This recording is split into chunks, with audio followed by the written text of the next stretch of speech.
¿Cómo anda la mafia? Bienvenidos a este canal. Mi nombre es Gabo y vamos a hablar, como siempre, de marxología. Este es el primer video que hago y básicamente la idea de este canal es hablar de esta disciplina que ha empezado a surgir a partir de más o menos finales de los años 90, principios de los 2000, del siglo pasado, siglo XXI, etc. Bueno, el punto es que es una disciplina relativamente nueva que trata de abordar las influencias, las perspectivas que tuvo el filósofo Karl Marx, pero vistas desde una óptica un tanto distinta a la del marxismo. Y lo que vamos a ver el día de hoy es ¿qué es la marxología? La historia comienza con la Revolución Rusa, el momento en el que se establecen los ideales del marxismo. Sin embargo, la visión de Lenin estaba más cerca de trascender la forma de la democracia, pero todavía no tenía una visión clara de qué era lo que buscaba con el socialismo. En Estado y la Revolución podemos ver que tiene una visión muy clara de lo que quiere hacer con la sociedad soviética. Sin embargo, fallece y es entonces cuando Stalin toma el poder. Y cuando Stalin toma el poder, de alguna manera establece su forma, su visión de lo que debe de ser el marxismo. Muchos personajes son perseguidos, como David Riazanov, a quien probablemente le vamos a dedicar un video en especial, debido a que David Riazanov cuestionaba la manera en la que se debía de pensar el marxismo. Para David Riazanov no era posible, de acuerdo con el pensamiento de Marx, la idea del socialismo en un solo país. Y en este momento, en este proceso, pues estalla la Segunda Guerra Mundial. Y entonces los soviéticos deben de aliarse con sus peores enemigos, los estadounidenses y los ingleses.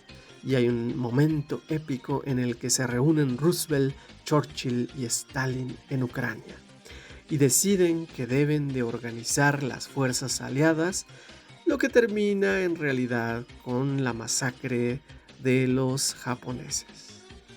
Y que de alguna manera también hay que mencionar que los que verdaderamente ganaron la batalla contra los señores alemanes fueron los soviéticos. Stalin fue el que verdaderamente derrotó a los soviéticos.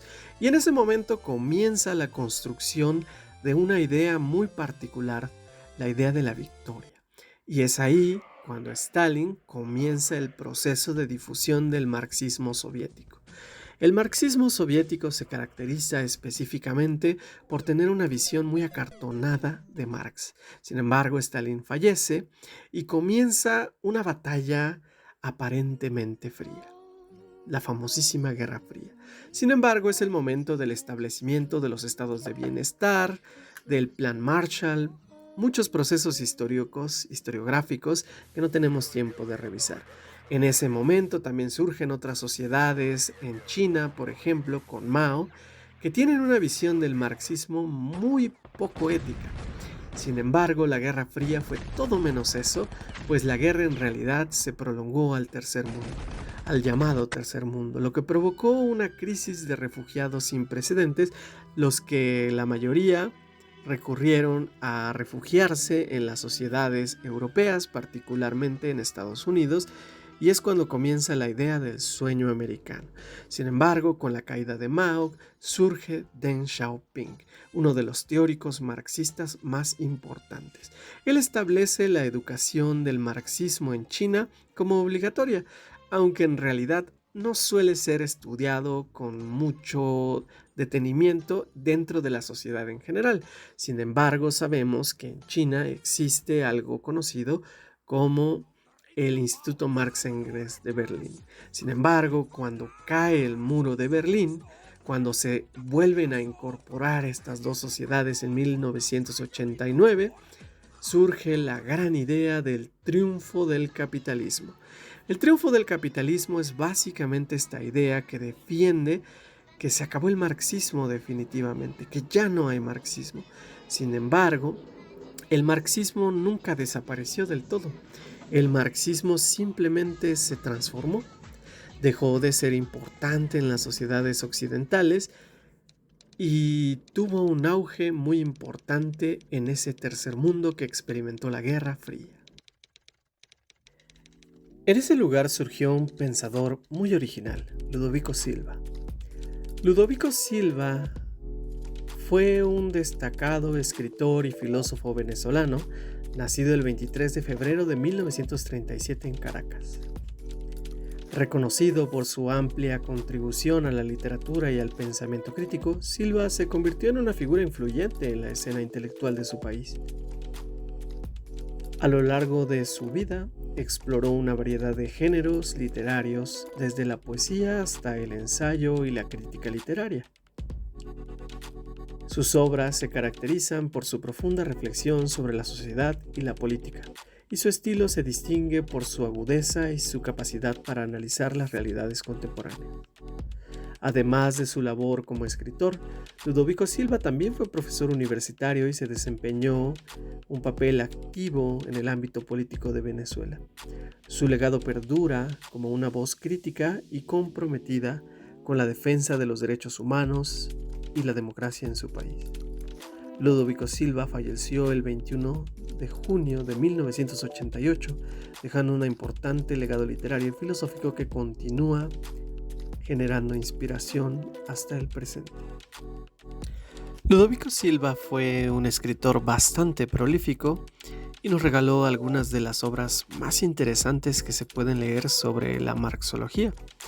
Uno de ellos es el estilo literario de Marx, en el que explora de alguna manera las distintas formas de interpretación que se le puede dar al texto, al estilo y a la forma en la que Marx se expresa. Otro texto que también es muy importante es Teoría y Práctica de la Ideología, en el que de alguna manera hace un recorrido por las formas en las que se ha interpretado este concepto tan importante en Marx. Pero una de sus contribuciones más significativas es la plusvalía ideológica, una forma de articular las relaciones de producción y la producción de imágenes, algo bastante cercano a lo que haría el filósofo francés Guy Debord, aunque ambos fueron contemporáneos a la hora de trabajar estos textos. Sin embargo, el texto más interesante o más significativo que nos regaló Ludovico Silva fue la génesis de la marxología. Para Ludovico Silva hay un texto formidable que se llama El Antimanual para uso de marxistas, marxólogos y marxianos. Así es, ahí es donde nace el concepto de marxólogo. Pero para eso tiene que hacer un pequeño recorrido, un pequeño enfrentamiento contra la forma doctrinaria de pensar el marxismo. Y es muy curioso que en la primera página del libro nos regala dos claves, lo que él considera dos claves. La primera en Marx y la segunda en Lenin. La primera de Marx habla específicamente sobre esta discusión que tiene que ver con la idea de la dialéctica marxista. Sí, Marx habla de la dialéctica, pero de alguna manera hace referencia más específicamente al concepto de ciencia. Esta es una discusión en la que preferiría no meterme en este video, pero espero que más adelante podamos hacer un video específicamente sobre ese. De hecho, ya les debo dos videos, uno sobre David Riazanov y otro sobre la dialéctica, aunque he de reconocer que el de la dialéctica requiere mucha concentración. Y a pesar de que al principio del video traté de hacer una exposición relativamente más amena, la verdad es que la marxología es una ciencia. No es algo fácil de difundir, y menos cuando en realidad los que nos dedicamos a esto pues andamos a tientas, porque a menos que tengas la fortuna de nacer en Berlín o en Beijing, prácticamente no tienes oportunidad de acceder a este conocimiento tan novedoso que trata de rescatar el pensamiento de Marx. La segunda clave viene de Lenin y hemos hecho un esbozo histórico sobre cómo se puede interpretar esa lucha que hubo tras la caída de Lenin, donde los personajes más famosos pues suelen ser León Trotsky, y Stalin mismo. Sin embargo, el tercer personaje, David Riazanov, fue muy importante porque David Riazanov recupera esta idea fundamental de Lenin. Las publicaciones agudas y amenas de los viejos ateos del siglo XVIII, haciendo referencia a esta discusión en la que el marxismo de alguna manera trata de enfrentarse no propiamente a la religión en el sentido de la teología, sino a la religión en el sentido de la comunidad. Esta diferencia sutil tiene que ver con la forma en la que en Latinoamérica, por ejemplo, se recuperó la visión de un Marx más cercano al pensamiento de Jesús. Es interesante, no por el sentido teológico, sino porque Jesús, de alguna manera, el Jesús histórico, el Jesús de la vida de Jesús de Hegel, tiene una forma muy particular de pensar esta discusión. Y la forma que tiene este autor es básicamente comparar al marxismo con los exegetas religiosos. Porque para Ludovico Silva, eso es lo que terminó siendo el marxismo, una religión. Y es paradójico porque él fue uno de los pioneros de este pensamiento y su natal Venezuela terminó convirtiéndose básicamente en todo lo opuesto que él deseaba.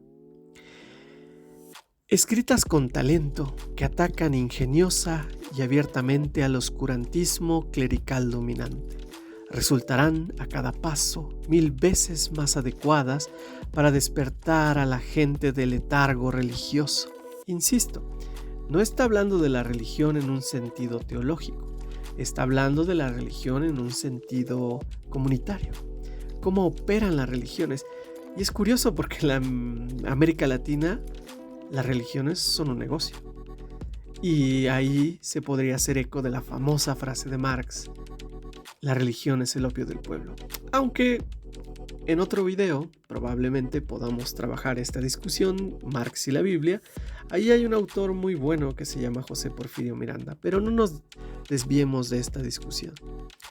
Que las exposiciones aburridas del marxismo, secas, no ilustradas casi con ningún hecho bien seleccionado, exposiciones que prevalecen en nuestra literatura y que, con frecuencia, hay que confesarlo, tergiversan el marxismo. Una cita de Lenin.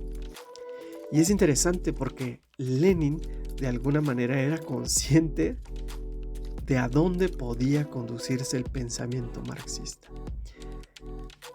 Es entonces que Ludovico Silva considera que el asunto fundamental del por qué el marxismo está en crisis, recordemos que este libro se publica en 1975, casualmente el año en el que Vietnam derrota al imperialismo norteamericano. Y no quiero sonar como Chávez, porque la verdad lo desprecio profundamente por haber convertido a Venezuela en lo que Ludovico Silva había profetizado, de alguna manera. Y en ese sentido es interesante porque el asunto fundamental, él dice, era que la gran mayoría de los intelectuales marxistas no habían leído directamente a Marx. Predominaban las ladrillescas versiones soviéticas. Y es una crítica muy profunda a la forma en la que el pensamiento soviético, como lo vimos en el segmento más historiográfico, quizás un poco más accesible para todo público, más didáctico, quiero decir, pudimos entender cómo los manuales soviéticos tergiversaron la famosa tesis número 11 de Marx. Esto es bastante gracioso porque Marx lo escribió en una nota del supermercado y escribió las famosas tesis 11, las 11 tesis sobre Feuerbach, que básicamente fueron 11 sentencias, 11 enunciados sobre una discusión con uno de sus profesores, alumno de Hegel, Ludwig Feuerbach, que es curioso porque Feuerbach básicamente es reconocido por ser el que logró distinguir estos dos conceptos de religión. La religión en sentido teológico, la vida de Jesús, por decirlo de alguna manera, el origen histórico del comunismo, y al mismo tiempo la religión en un sentido comunitario, la religión como un acto de dominación, la religión como el opio del pueblo. Y es interesante porque esta tesis nos dice que los filósofos lo que hacían era interpretar el mundo, pero de lo que se trataba era de transformarlo. Y eso es lo que busca este pensamiento. Y en ese sentido es importante que también distingamos a los marxianos. ¿Por qué a los marxianos hay que distinguirlos? Porque los marxianos operan en esta lógica religiosa. Los marxianos son aquellas personas que básicamente utilizan a Marx como si se tratara de las Sagradas Escrituras, imitando a la Biblia. Citan frases enteras, párrafos, parágrafos, fragmentos de Marx, lo cual en términos marxológicos no está del todo mal. El problema es la hermenéutica, pero esa es una discusión filosófica que estoy seguro de que cualquiera que ha llegado hasta este punto del video puede comprender a profundidad. En ese sentido, vemos que Ludovico Silva dice que los marxianos comparten la creencia fundamental en los conceptos y principios fundamentales del marxismo, como la crítica al capitalismo, la lucha de clases, la importancia de la propiedad colectiva de los medios de producción y la búsqueda de una sociedad sin clases basada en la justicia social y la igualdad. Básicamente es el origen del populismo, ¿no? Esta idea de pensar que la buena voluntad puede cambiar al mundo. Y es ahí donde surge básicamente la marxología, porque la salida que da Ludovico Silva es la construcción de un pensamiento filosófico, económico, político, que trascienda estas dos versiones del pensamiento de Marx. Los marxianos, es decir, los séquitos de Marx, y los marxistas, es decir, los que abusan de Marx. Estas dos formas de religión. Y propone acercarnos al concepto de marxología.